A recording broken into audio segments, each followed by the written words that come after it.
অভিযোগ, আমরা টিএনজিসিএলের কম্প্রেসর বিভাগের বুস্টার বিভাগে বেতন হচ্ছে না।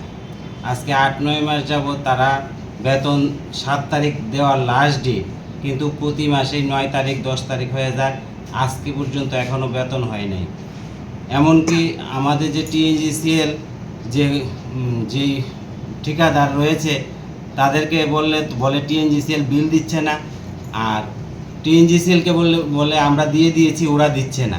এই কতগুলি অযোগ্য কন্ট্রাক্টর এনে দাঁড় করিয়ে দিয়েছে আমাদের মধ্যে। আমরা কাজ করে, ন্যায্য কাজ করে আমরা পয়সা পাচ্ছি না, আমাদের শ্রমিকরা বঞ্চিত হচ্ছে। আজকে টিএনজিসিএল একটা লোগো ইউজ করে দিনরাত 24 ঘন্টা আমাদের শ্রমিকরা অক্লান্ত পরিশ্রমের বিনিময় হচ্ছে এই দিন রাতের একটা প্রতিফলন। আমরা সবাই মানে মাথার ঘাম পায়ে ফেলে আমরা শ্রম দিয়ে যাচ্ছি, কিন্তু আমাদের সময় মতো টাকা পয়সা পাচ্ছি না। আমাদের ভাইয়েরা, বিভিন্ন ভাইয়েদের ইএমআই থাকে, প্রায় ইএমআইয়ের জন্য তাদের টাকা কেটে নেওয়া হয়। টিএনজিসিএল বলে আমরা ঠিকাদার থেকে পেনাল্টি কাটি। পেনাল্টি কাটার কি হয়? আমাদের তো কিছু হয় না, তারা পয়সাটা পাচ্ছে, আমরা তো পাচ্ছি না। আমাদের শ্রমিকরা বঞ্চিত হচ্ছে। আমাদের শ্রমিকদের ইএমআই কাটতে ওদের ফাইন কেটে নিচ্ছে, কিন্তু আমরা সবসময় বঞ্চিত হয়ে যাচ্ছি। টিএনজিসিএলকে বললে তারা বলে কন্ট্রাক্টরকে বলো, কন্ট্রাক্টর বলে টিএনজিসিএলকে বলো। এভাবে তারা ম্যানেজমেন্টের দোয়াই দিয়ে আজকে পর্যন্ত তারা চালিয়ে যাচ্ছে। আমরা আরও বহুবার বলেছি, এই সময় মতো যদি আমাদের বেতন ভাতার বৃদ্ধি না হয়, ঠিক না হয়, তাহলে আমরা আগামী দিনে বড়সড় আন্দোলনে যাব। এই আজকে আমার কথা। আমি মিডিয়া ভাইদের মাধ্যম দিয়ে আমি সমস্ত ত্রিপুরাবাসী এবং টিএনজিসিএলকে এই বার্তা দিতে চাই যে ঠিকাদারদের যেন তারা ঠিকভাবে চয়ন করে। যদি ঠিকাদার ঠিক না হয়, ভালো না হয়, তাহলে শ্রমিকদের সবসময় একটা কষ্ট হয়। তার জন্য আমি আমাদের মিডিয়া ভাইদের সাহায্য নিয়ে আমি সবাইকে এই বার্তাটা জানাতে চাই। পাম্প টেকনিশিয়ান তারা বিভিন্ন জায়গাতে কাজ করে, সমস্ত ত্রিপুরার তারা কাজ করছে, কিন্তু তারা সময় মতো পয়সা পাচ্ছে না। কন্ট্রাক্টরের নাম হচ্ছে কৌশিক দাস।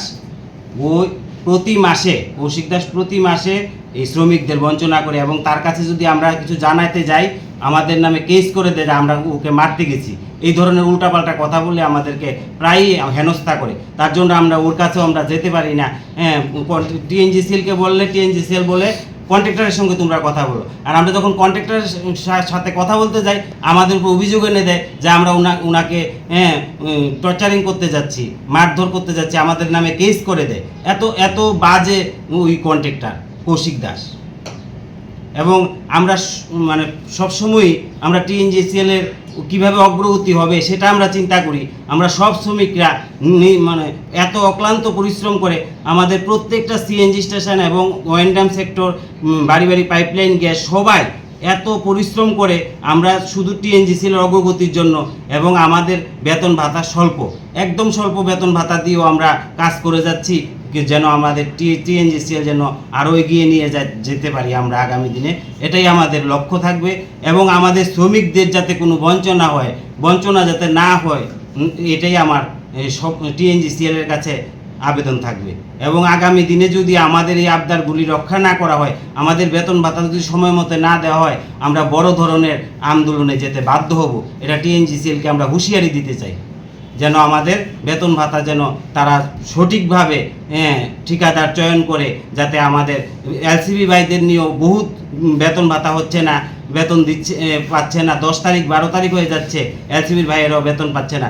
প্রত্যেকটা সেক্টরই এরকম একটা বিভীষিকা তৈরি করে রেখেছেন। তাদের মন মাফিক তারা ঠিকাদারদের চয়ন করে। আমাদের কিভাবে ভালো হবে সেটা চিন্তা করে না। 1-2 জন ভালো ঠিকাদার রয়েছে, আর বাকি সব তাদের স্বার্থের কথাই চিন্তা করে, আর কিছু না। দেরিতে হইতেছে। 7 তারিখ লাস্ট ডেট থাকে, তারা ফোন করতে হয়, ফোন করে জানাতে হয় যে ওই কোম্পানির ইআইসি রয়েছেন, উনাকে জানাতে হয়, উনি বলে দিলে তারপরে রাত্রেবেলা 8 তারিখ 9 তারিখ তারা বেতন পে করে। 7 তারিখের আগে কখনো বেতন দেয় না। এইরকমভাবে প্রতি মাসে একটা বঞ্চনা করে যাচ্ছে। এবং আমাদের শ্রমিক ভাইদের প্রত্যেকেরই একটা ছোটোখাটো যেহেতু বেতন পায়, তারা ইএমআই থাকে, ইএমআইগুলি তারা ঠিক টাইম মতো কাটতে পারে না ব্যাংক, তখন তাদের থেকে আবার 1-2 হাজার টাকা করে তাদের টাকা কেটে নিচ্ছে। ইএমআইয়ের জন্য ফাইন তো কাটবেই, তার জন্য এটার জন্য তো আমরা কিচ্ছু পাচ্ছি না। টিএনজিসিএল বলে আমরা তাদের পেনাল্টি কাটলে কি হবে? আমরা তো কিছু পাচ্ছি না, আমাদের শ্রমিক তো বঞ্চনাই হচ্ছে। তাদের সেই টাকা তো টিএনজিসিএলই জমা হচ্ছে, তারা কেটে রেখে দিচ্ছে, এটা তো কারোর কাজে লাগছে না।